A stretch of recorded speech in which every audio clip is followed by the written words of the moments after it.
Hello, boys and girls. We're going to have another chapter of the adventures of Grandfather Frog.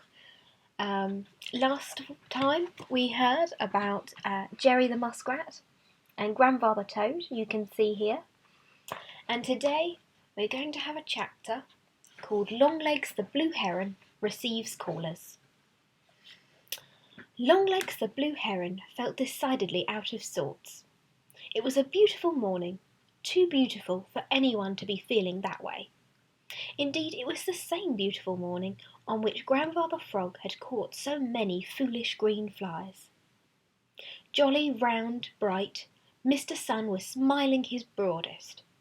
The merry little breezes of old Mother Nature and West Wind were dancing happily here and there over the green meadows, looking for some good turn to do others.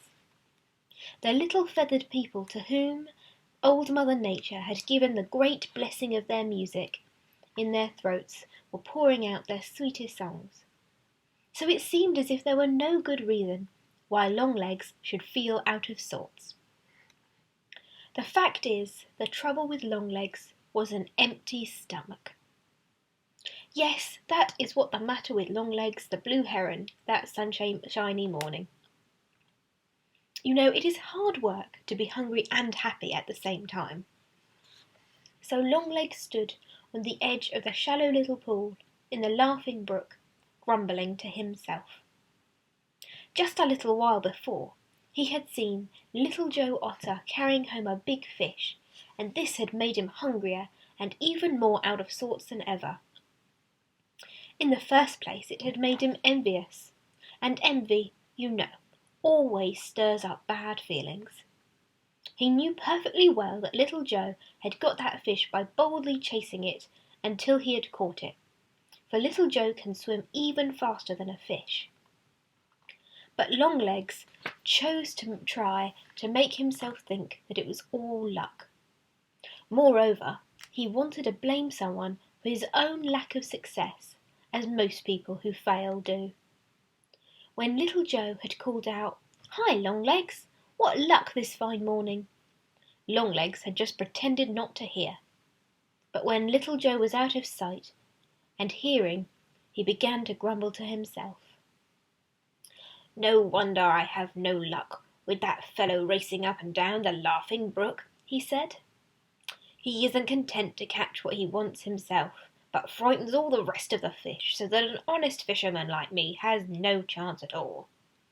I don't see what old Mother Nature was thinking when she gave him a liking for fish.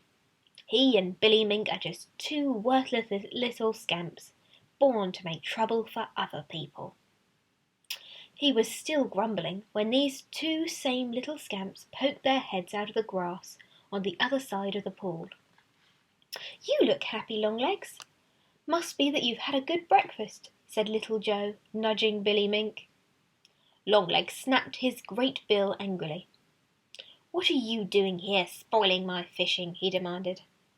"Haven't you got the big river and all the rest of the Laughing Brook to fool about in? This is my pool, and I'll thank you to keep away."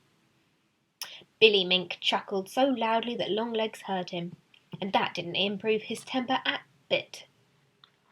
But before he could say anything more, Little Joe Otter spoke.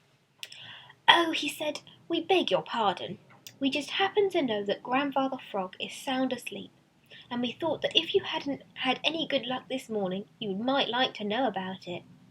As long as you think so ill of us, we'll just run over and tell Night Blackcap, the night heron." Little Joe turned as if to start in search of Blackcap at once. "Hold on a minute," cried Longlegs, and tried to make his voice sound pleasant.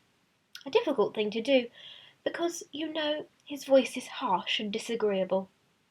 "The truth is, I haven't had a mouthful of breakfast, and to be hungry is apt to make me cross. Where did you say Grandfather Frog is?" "I didn't," replied Little Joe. "But if you really want to know, he is sitting on his big green lily pad in the Smiling Pool, fast asleep, right out, in full view of everyone." "Thank you," said Longlegs. "I believe I have an errand up that way, now I think of it. I believe I'll just go and have a look at him. I have never seen him asleep. Well, that's chapter 2 done. I hope you enjoyed, and I hope you will join me again for another section of The Adventures of Grandfather Frog. Sleep tight. Bye.